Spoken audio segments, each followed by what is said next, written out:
Are you suggesting then, sir, that so much of the public reaction in terms of their feeling that they had been misled or duped by what went on, that that is an erroneous reaction? Yes, I do. I do indeed. I think part of it is that they now disagree with the major premises, with the whole effort. I think that it would be proper, if one disagrees with that, to say, okay, we've changed our minds. We want to get out. We don't care what the consequences are. Let's just finish it.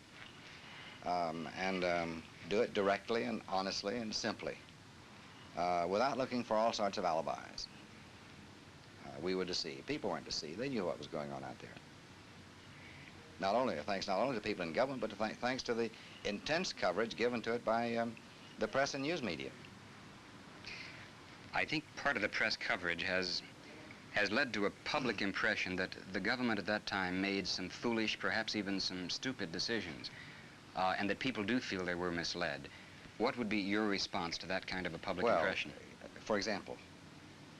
That they were misled as to the general intentions and directions that American policy was going vis-a-vis engagement in that kind of a ground effort in Asia. Oh, I think if you read over, and it's all there on the public record, what President Kennedy said and did when he was president, what President Johnson said and did when he was president, that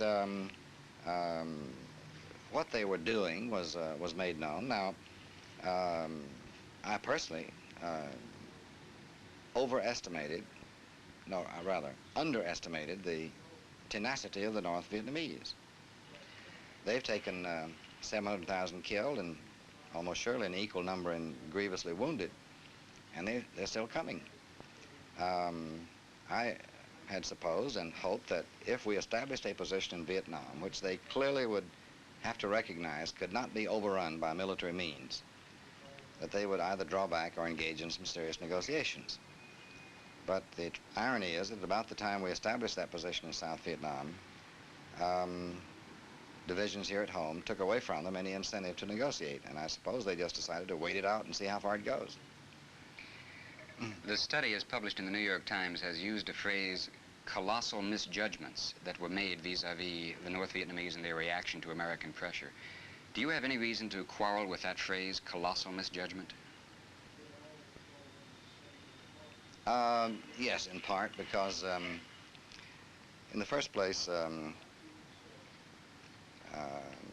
there's an enormous difference between hindsight and piercing the fog of the future. Secondly, we achieved a position which could not have been overrun by the North Vietnamese by military means. It was beyond their capability. Yes, I personally, as I say, underestimated the tenacity of the other side.